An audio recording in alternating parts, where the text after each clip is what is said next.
This is the VOA Special English Economics Report. Greece has approved a plan to cut spending, raise taxes, and sell government-owned assets. The approval cleared the way for $17 billion in loans from the International Monetary Fund and the European Union. The loans are a share of the $156 billion rescue deal that Greece secured last year.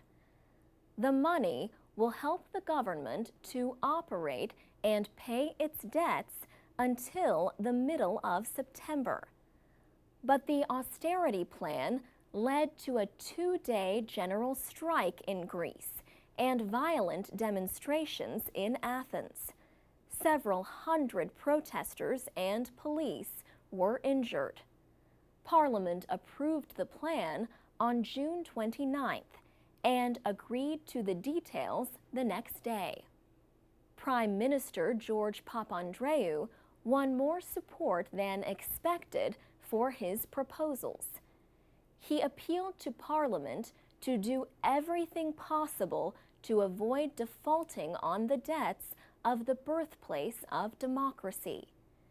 There is a choice, he said. We can remain a Greece which has a huge public sector, or change to a Greece which has an effective, democratic, and productive public sector. Greece is expected to seek more international help, even though years of government borrowing led to the crisis. Many protesters said their government is making decisions that only serve the interests of wealthy nations. But other Greeks see the need for austerity. One man said, "I think the policies are a good step towards finding common ground with the European Union. I don't think any country can operate in isolation these days, especially a country the size of Greece."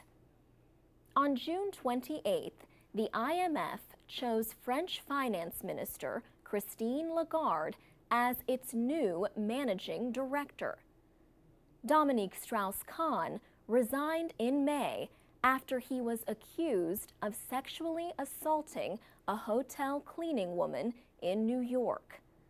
But on July 1st, a judge released Mr. Strauss-Kahn from house arrest as the investigation continued.